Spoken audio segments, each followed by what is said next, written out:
Belakangan ini lagi rame banget kan berita soal Indonesia yang siap-siap mau kirim pasukan perdamaian ke Gaza. Nah yang menarik, fokusnya itu bukan ke pasukan tempur, tapi justru ke sebuah unit dengan keahlian yang ya sangat spesifik. Yuk kita bedah bareng-bareng siapa sih mereka ini dan peran unik apa yang bisa mereka mainkan di sana. Oke, jadi begini alur pembahasan kita. Pertama, kita bakal lihat dulu rencana misi ke Gaza itu sendiri. Terus kita kenalan lebih dalam sama Korps Zeni yang lagi jadi sorotan ini. Nanti kita juga bakal bedah dua peran kunci mereka, telusuri sejarahnya yang ternyata panjang banget. Dan akhirnya kita coba pahami kenapa sih kontribusi mereka ini penting buat panggung global.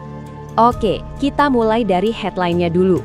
Jadi pemerintah Indonesia udah menyatakan kesiapannya nih buat ngirim pasukan penjaga perdamaian ke Gaza. Ini langkah yang besar banget. Tentunya masih harus nunggu mandat resmi dari PBB ya. Tapi mari kita coba pahami dulu apa aja sih yang diusulkan. Dan jangan salah, ini bukan pengerahan kecil-kecilan loh. Jumlah yang disiapkan itu bisa sampai 1 brigade penuh. Itu artinya ini menunjukkan skala komitmen yang sangat serius yang lagi dipertimbangkan sama Indonesia buat misi perdamaian ini. Nah, ini dia poin yang paling penting. Langsung dari pimpinan tertinggi Angkatan Darat, beliau menegaskan kalau fokusnya itu bukan buat perang, sama sekali bukan. Misi ini dirancang murni untuk bantuan kemanusiaan dan pembangunan kembali.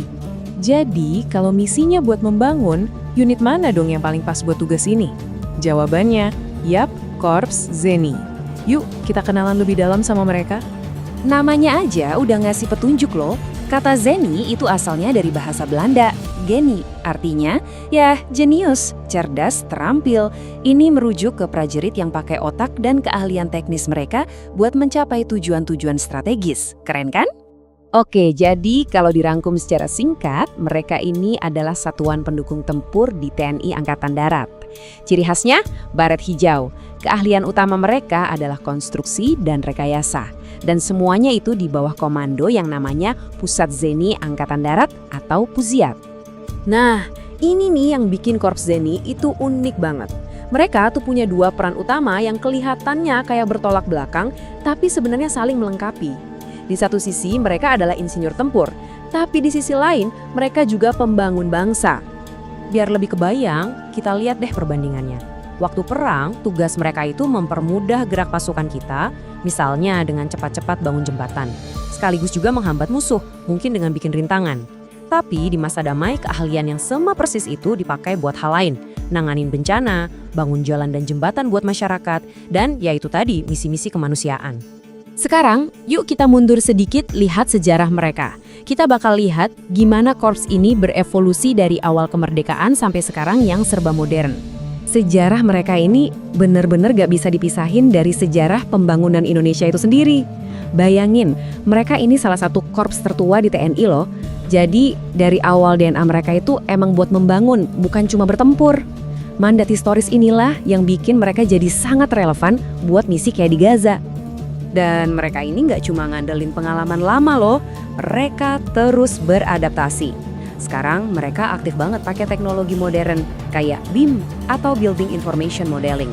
Gampangnya, ini tuh kayak sistem cetak biru digital super canggih yang bantu mereka merencanakan dan menjalankan proyek konstruksi yang rumit jadi jauh lebih efisien.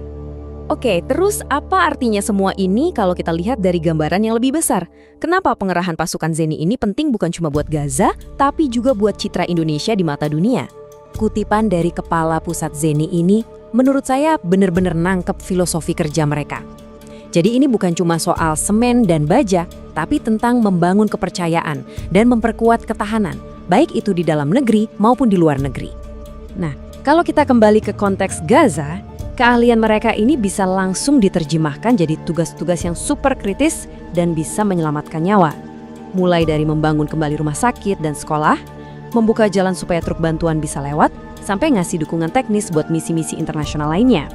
Jadi, kalau kita lihat lebih dalam dari sekedar berita utama, rencana ini intinya adalah tentang menggunakan keahlian rekayasa militer bukan untuk menghancurkan, tapi untuk membangun kembali. Ini adalah contoh nyata bagaimana sebuah angkatan bersenjata bisa jadi kekuatan untuk rekonstruksi, dan yang lebih penting lagi, untuk membangun kembali harapan.